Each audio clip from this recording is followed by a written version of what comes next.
Are the Bears winning free agency? Go ahead. Last name. No, go give it a try. Dale Adeyingbo. Yes! Even the sun god pronounces names like me. Ben's just making moves left and right. I'm like, yeah. You're seeing it happen like bang, Bears, like fuck. You're like, welcome to That's Good Sports. I'm Brandon Perna, and just like new defensive lineman Grady Jarrett, I'm the only football YouTube guy willing to take you to that dark place. Got to be able to go in that dark place, and sometimes what happened in that dark place, it get a little crazy. That dark place is where the 49ers currently exist. That dark place is where Aaron Rodgers meditated 2 years ago, which is where he wants to keep the Steelers and Giants as he mulls over their offers. What? The Steelers have signed their quarterback? The Steelers have signed Mason Rudolph, going back to Pittsburgh. Free agency is winding down, and today I am ready to declare the real winners and losers of the 2025 free agency period. Two teams stood out as the single biggest winners and losers, with a whole bunch of intriguing teams in between. Here we go.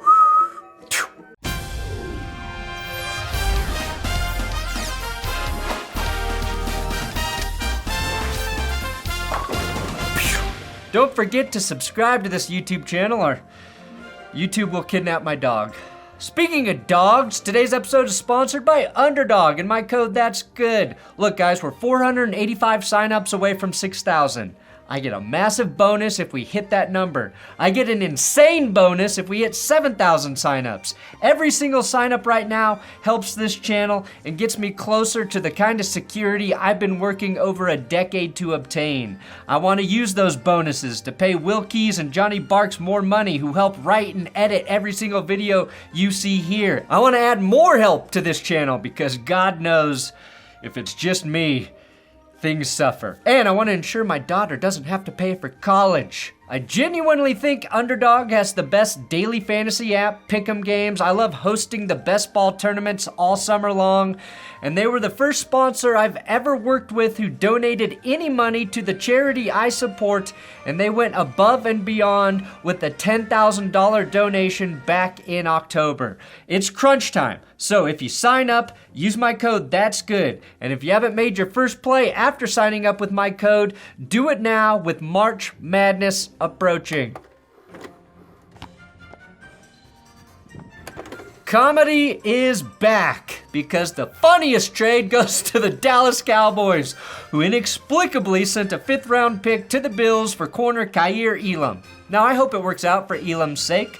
I root for the person behind the jersey because I'm not an asshole, but the drop-off between Christian Benford and Elam when Elam had to fill in for Benford in the playoffs was so steep, even Tesla stock was like, damn. Losing evolution, the Cowboys, they are devolving. Last offseason, Jerry Jones infamously said, "Oh yeah, we're going all in. It's me, Jerry Jones." This offseason, he said the Cowboys will be selectively aggressive. Next year, I expect cautiously moderate. And in 2027, Dallas got younger with linebacker Jack Sanborn and running back Javonte Williams. But the last time the Cowboys signed a free agent and paid him more than $6 million per year was Greg Hardy. Oh fuck, maybe that's why Jerry is so scared to spend money in free agency. Solomon Thomas was their big signing. He becomes the second 49er drafted 3rd overall the Cowboys have acquired. How has that helped them? Oh yeah. Winning reunion? Give me Nate Hobbs going to the Packers on a 4-year contract. The slot corner joins his former teammate in Josh Jacobs and Keyshawn Nixon, along with Packers assistant head coach Rich Bisaccia, who he credits with changing his life after he was arrested for suspicion of DUI back in 2021. I give this signing an A+ because I predicted it. They should keep him, but also go to the well that worked so well for him last year and sign Raiders free agent corner Nate Hobbs, who, like Josh Jacobs, is coming off an incredibly down year after playing very well early on. Losers, the cheap-ass Chargers. They had top 5 in cap space. They spent bottom 10 in the amount of dollars given away in free agency. They brought back Mike Williams, which will get clowned, but Mike Williams has some of the best hands in the NFL on deep balls. Considering Quentin Johnston's issues, that's an upgrade. Maybe they should have just kept him the whole fucking time. Jesus, Los Angeles. And you lost out to the Broncos for tight end Evan Ingram. You could have easily offered him a couple million more per year to help your offense. You had the money to do it. You lack weapons outside of Ladd. Replacing J.K. Dobbins with Najee Harris, that's a neutral move. Conversely, my Broncos got a huge win by convincing Evan Ingram to come to Denver. I've talked a lot about the Broncos this week in the last 2 episodes, but here's a lovely nugget on Ingram I found from Next Gen Stats. Ingram led all tight ends in both receptions and yards from the slot over the last 2 seasons. Under Sean Payton, Broncos tight ends have run 52.3% of their routes from the slot. 5th highest in the NFL. That's a scheme fit and a best player available to improve a weakness for the Broncos, who can now do whatever they want at spot 20 in the draft. Nice job, Denver. Winning ass, Jalen Hurts. The Eagles have signed A.J. Dillon to their team, which means the Eagles now have Quadzilla and the Quad Father. Jalen Hurts is about to average 9 yards per carry on the tush push with that quad set of quads pushing him through defenses. I have the easiest job, to be honest. I think I'm the one who pushes the tush. As somebody who's very pro tush push, I actually think this might be unfair, and the NFL will ban the tush push after these 2 meaty set of legs.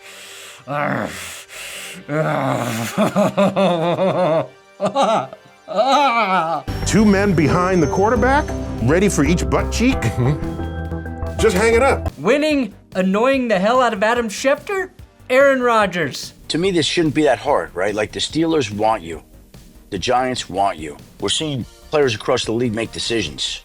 It shouldn't be that hard. Either you want to play or you don't. You want to play Pittsburgh or you don't. You want to play in New York or you don't. Look, if you were expecting a quick and or easy decision from Aaron Rodgers, that's on you, Shefty. You should have known better. Lose my number.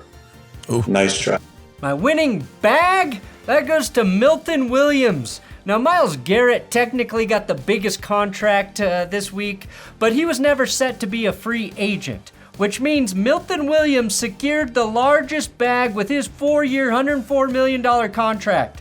That's more total money than Sam Darnold got, although Sam will of course make more per year. Then it's Will Fries with a supersized contract, Dan Moore, Osa Odigizua, Aaron Banks, Josh Sweat, Chris Godwin, Cam Bynum, and Ronnie Stanley in the top 10 money makers. And I have to give Chris Godwin our winning loyalty award. Welcome to the loyalty program. Chris Godwin, who could have made a reported 20 to 30 million more if he left Tampa Bay, chose to stay. And I touched on that in Monday's episode, but these dudes love playing with Baker Mayfield, and I respect the hell out of their loyalty. Baker Mayfield works his ass off. I would love for him to be able to experience winning the Super Bowl and, and the things that come with that. Like, kapow! This speaks to a larger thing that has changed about NFL free agency. 3-year deals are now king. So far, 114 3-year deals have been given out. Chris Godwin is one of them, as is Sam Darnold. Receivers who are truly very good benefit from this, as they can get an extra contract, possibly 2 throughout the course of their career. It's smarter for the player, it's safer for the teams, and it removes excessive bullshit fluff years from contracts that confuse all of us. Winning minimal effort? The Ravens. The Ravens did a nice job by simply convincing tackle Ronnie Stanley to return. The talented left tackle accepted a 3-year, $60 million deal. Stanley had the same offer from the Chiefs. Kansas City was right there with them. So Kansas City and Baltimore were both at about 20. Washington and New England were both over 24. I'm not sure how far they went. Ensuring the Chiefs didn't get Ronnie Stanley is quite literally the Ravens doing the Lord's work. Because the Lord fucking forgot to do that work. So, thank you, Baltimore. I bestow upon you the Presidential Medal of Honor. They also signed DeAndre Hopkins to a risk-free 1-year deal, which takes us to our winning. Look at this photograph. Look at this photograph. As we look at this photograph from 4 years ago, ain't that foreshadowing? Hopkins was far from spectacular last year, putting up 600 yards and 5 touchdowns while he got a midseason trade and tried to ring chase with the Chiefs. It didn't quite work out that way, so at least he knows what losing in the playoffs feels like, because that's definitely going to happen in Baltimore. Winner? Father Time, because nobody was interested in trading for Cooper Kupp. Stephon Diggs is coming off an injury. These are guys who dominated the early parts of the decade. They're still both looking for a home. Tyler Lockett tried his entire career to avoid hits. And for what? Because at age 32, that man is still on the open market after a 600-yard season. I didn't even mention the consistent sexual harassment he endured at the hand of Geno Smith. The Rams tried to trade Cooper Kupp, but I feel like once you acknowledge that he could be released, no one's going to throw you a pick, even if it is for the former Triple Crown winner and Super Bowl MVP from the 2021 season. Stephon Diggs was on pace for 1,000 yards in Houston a year ago, but he's trying to return from a torn ACL at age 31, and it's clear that teams aren't lining up for his services anymore. Same for Amari Cooper, who didn't end up being a huge asset for Buffalo and could be staring down the barrel at a precipitous drop in production. All of that said, I think Cooper Kupp will get a nice deal, will be the most coveted of that group, and contribute wherever he lands. Unless, of course, that's Cleveland. Winning head scratcher? The Giants, who tried to improve their bad offensive line by signing a very poorly performing tackle in Stone Forsythe. Forsythe gave up 35 pressures and 2 sacks on just 269 pass blocking snaps last year. It's a vet minimum. Maybe they can get him to play to his potential. Who knows? Losers? Fox News trying to endorse the Vikings with Brett Favre. What would you say to Aaron if he was thinking about signing with the Vikings? By all means, sign with them. They got a really good football team. They're loaded at pretty much every position. The Vikings signing Aaron Rodgers would be hilarious. We all know that. But it would also technically be a financial decision. And due to pending litigation, Brett Favre is legally not allowed to give any sort of financial advice on any platform for any freaking reason. Should I just leave voicemails instead of dick pics? The Patriots were sizable winners. We talked about the big money the Pats gave to Milton Williams, but they also added more pieces on defense with Carlton Davis, Harold Landry, and Robert Spillane. They needed and still need to shore up the offensive line, but they found themselves a starting right tackle in Morgan Moses. They haven't fixed the left tackle problem, but I'd bet on them doing that very early in the draft next month. Winners, the Washington Commanders are approaching the offseason like they have an elite quarterback on a rookie deal, which of course they do. Their first move was to trade for Deebo Samuel, basically swapping him out for De'Ami Brown. Then they made really the biggest blockbuster trade of the offseason, sending some picks over to Houston for Laramie Tunzel. They also added some safety help via former Saint Will Harris, who joins the Commies on a 2-year deal worth about $16 million. Will Harris punishes guys when he plays. He brings toughness to the Commanders secondary. Jonathan Jones also joins Washington at corner on a 1-year deal. I like all of these moves. If you were a game away from the Super Bowl with a rookie quarterback and a new head coach, your window is wide open, and they should be capitalizing on it. I think they are. Losers? The Saints.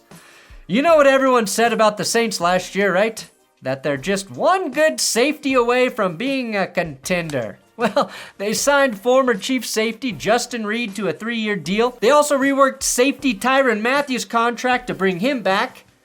You dumb fucks. I said one safety away from being a contender, not 2. Justin Reed, though, very good safety, and I thank the Saints taking him away from the Chiefs. The New Orleans Saints also paid Chase Young $51 million over the next 3 years. That could total 57. Chase had a solid year with New Orleans in 2024, generating 66 QB pressures, but fuck! Juwan Johnson also returned on a 3-year, $30 million deal. I've never seen a team spend so much money just to maintain mediocrity. And yes, I say that as someone who was hoping Juwan Johnson would have signed with the Broncos. But, whatever. Derek Carr reworked his contract to gain $30 million against the cap, kicking that can even further down the road. It's so far down the road, it might just be on a path at this point. You can have a lot of money, you can be famous, you can get TikTok. I honestly have to respect the move because it feels like their philosophy is if we keep pushing the money down the road, eventually the sun will burn out, all human life will cease to exist, and we'll never have to truly rebuild or go over the cap. And when you think about it, the Saints having the 26th most cap space right now quite literally is the most impressive thing that happened in free agency. They were $80 million over a month ago. They do it every year, and every year it blows my mind. Winning 2 for the price of 1, the Panthers. Now, we were told Eagles defensive lineman Milton Williams was signing with the Panthers, and then boom, the Patriots with the deepest bankroll in free agency sniped him. A little prostate massage from Robert Kraft, contract massaging, and he had a change of heart. The Panthers instead signed Bobby Brown and Tershawn Wharton. Their average annual salary is $22 million per season to Williams, who has $26 million per season in New England. Both of those guys are very solid defensive linemen, and I think we're not entirely sure who Milton Williams is as an NFL player yet, year in and year out. He had the second most pressures generated last season for his position, but he was playing alongside some bona fide studs on that D-line. Shout out JFM for being number 1 there as well. I am sad though Milton Williams and Bobby Brown aren't on the same line, because I definitely would have called them Millie Bobby Brown, and you would have praised me for that. Losing replacements? The Titans replaced Nick Westbrook-Akine with Van Jefferson. Jefferson had 276 yards and 2 touchdowns last year in Pittsburgh. I know Westbrook-Akine wasn't putting up a ton of yards either, but he was a hair shy of 500 and still managed to get in the end zone 9 times with Will Levis and Mason Rudolph throwing him the ball.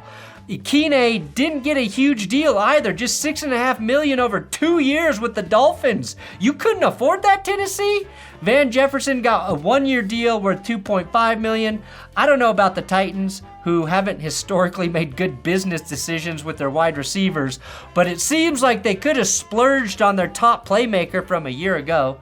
Another replacement that just feels wrong is the Seahawks signing MVS after trading DK Metcalf and releasing Tyler Pop, Drop, and Lockett. I do like the Kevin Zeitler signing on a 1-year deal with the Titans to play guard. That's a much better price than the Titans had to pay for Dan Moore at left tackle, and I have no idea who the Titans guard was last season, but I know Zeitler is better. Zeitler allowed 18 pressures last season, which is tied for 5th best for any guard who played 50% of the snaps, so I think Cam Ward should have a decent line. Winning secondary, the Colts. That's right, Indy, I'm going to talk about your secondary and not the fact that you signed Daniel Jones to compete for the quarterback job with Anthony Richardson, who you may or may not have tried to trade. I'm not going to talk about you going into desperation mode and giving Dan Jones up to $16.5 million to be on your roster. I'm not going to mention that. Instead, we'll talk about 49ers corner Charvarius Ward and Vikings safety Cam Bynum joining your secondary. Ward was in need of a change of scenery. He got that, and a deal worth $60 million over 3 years. And safety Cam Bynum, $60 million over 4 years. So a team that was relying on an ancient Stephon Gilmore and Kenny Moore definitely has some extra talent on the back end. I think you got better there. Losers, the Bills, who signed Joey Bosa. It's not just that the injuries are a concern for me with Bosa, it's his declining pressure rate. Bosa was semi-healthy last year, appearing in 14 games for the Chargers. He had 5 sacks, which was somehow good enough to get him to a Pro Bowl.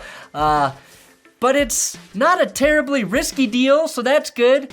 It's a lot better than the one the Bills gave Von Miller back in 2022, but Joey Bosa hasn't had a 10-sack season since 2021, and he's entering his age 30 season, the most feared number for any NFL athlete. Von Miller had 6 sacks last year in 1 fewer games. Bosa's missed 23 games over the last 3 years, which is not especially encouraging for a guy who's old enough to say he played for the San Diego Chargers, or that his last full season was pre-COVID. Okay.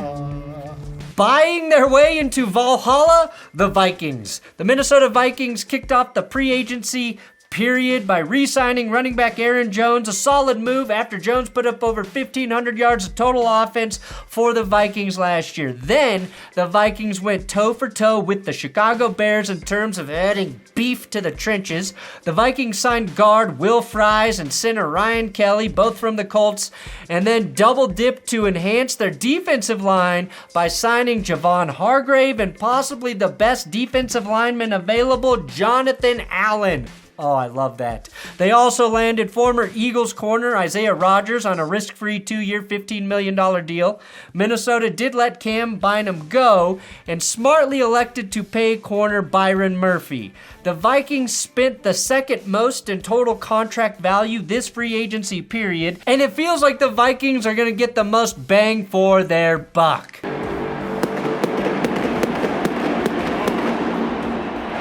probably the hardest. Historically speaking, the Vikings have a storied career of getting to the quarterback with a Jay Allen on the defensive line, and that skull-crushing tradition continues as Jonathan Allen will be there for 3 years. I think Jonathan Allen is the one player the Commanders probably feel bad about losing, and I think he's a very complete player against both the run and as a pass rusher who will elevate the entire Vikings line. I also love the chemistry they will have with Will Fries and Ryan Kelly for the interior of their O-line. That was a big weakness last year. Those two adds are a big win for J.J. McCarthy. The political state of this country is ripe for McCarthyism 2.0. Take advantage, Minnesota. Winning Super Bowl, Kenny Pickett. Congratulations, Browns. You found yourself a quarterback who got snaps in a Super Bowl victory. It's not that Pickett was bad with the Eagles, although he did get outplayed by Tanner McKee, but knowing the way that Cleveland cycles through quarterbacks, you can basically guarantee that Pickett will get multiple starts in 2025. Somehow, Pickett does have a 15-10 record in the NFL, which is actually incredibly impressive for a QB who's thrown exactly 15 touchdown passes since getting drafted back in 2022. Winning stalker, Russell Wilson, who took Pickett's job in Pittsburgh and now has visited with the Cleveland Browns, threatening to take Kenny's job again. Russ might actually be our winning bandit. Has any quarterback stolen more jobs than Russell Wilson over the last decade or so? He stole Drew Lock's job in Denver, stole Kenny Pickett and Justin Fields' gig in Pittsburgh. He took Matt Flynn's job all the way back in Seattle. I hope he is a Brown so he can bat 1,000 at this. Losers, the Bengals. Absolutely doing nothing. No movement on T. Higgins, Jamar Chase, or Trey Hendrickson. But Mike Gesicki's coming back. Apparently the Bengals are demanding a first-round pick and more for Trey Hendrickson, which is why he didn't move before free agency actually opened up. I will say Oren Burks was a nice signing for the Bengals. He played great down the stretch for the Eagles, and God knows Cincinnati needs help on defense. The Buffalo Bills winning my Two-Face Award. I'm the Two-Face. I said I hated the Joey Bosa signing, but I think Buffalo did a nice job extending Khalil Shakir, Greg Rousseau, Terrell Bernard, and Ty Johnson. I love when teams keep their own guys. Unless, of course, it's the Saints. And while the Bosa move and Larry Ogunjobi signing are underwhelming, I think receiver Josh Palmer could add a bit more to their offense than Amari Cooper was able to do. He and Amari both 6'1", but Palmer's just 25, and in my opinion was underutilized by the Chargers. He's a great receiver number 3, especially if Keon Coleman can emerge as their true number 1 wideout. The Houston Texans get my... It's a bold strategy, Cotton. Let's see if it pays off for them. Trading away guard Kenyon Green for corner CJ Gardner-Johnson, that's fine. Dropping Johnson into a secondary with Kamari Lassiter and Derek Stingley Jr. makes them a nasty unit. Laramie Tunsil did lead the league in penalties for a lineman last year with 19. Maybe they don't think Tunsil is coachable, but if you're a Texans fan, you probably wanted to see what new offensive line coach Cole Popovich could do with Tunsil. If you got a Popovich coaching in Texas, you let him cook. My biggest surprise? Seeing the New York Giants dish out $180 million in contracts before signing a quarterback. They spent the third most total money and handed out the second most guaranteed money. It's like Joe Shane is trying to compensate for the Saquon Barkley debacle. I don't know how much better the Giants got, but the addition of corner Paulson Adebo and safety Javon Holland in the secondary actually tops what the Colts did, even though I gave the Colts winning secondary. Where are you at in your recovery from the broken femur? Yeah, I'm doing really good, man. I've been running, been sprinting, changing direction. Here's why I did that. I expect Adebo to be 100% healthy this year, but anytime you break your femur, the biggest bone in your body, there is going to be some concern moving forward. My ultimate free agency winner, the biggest winner, the Bears. If the physical transformation of Ben Johnson doesn't convince you that these guys are getting work done, nothing will. The Chicago Bears do age a coach faster than holding political office. Now, I love the way the Bears spent their money. I feel like the Bears have unlimited fucking money. This shit's crazy. And they have 2 new guards and a new center, 2 of whom are top 5 at their position. Jonah Jackson, bang. Drew Dahlman, bang. Yeah, they're trying to make shit shake. Boom. We covered that on Monday. Grady Jarrett and Deo Adeyingbo on the defensive line gives the Bears both a veteran dog and a young guy with a ton of upside. Passionately told Jordan Love to pipe down. Was Go that ahead, just finish. What else I say? I can't. Well, you better pipe down, little. Go. You better pipe down, little. Not a single pass thrower in the league got an upgrade as significant in coaching or in protection as Caleb Williams. Yeah!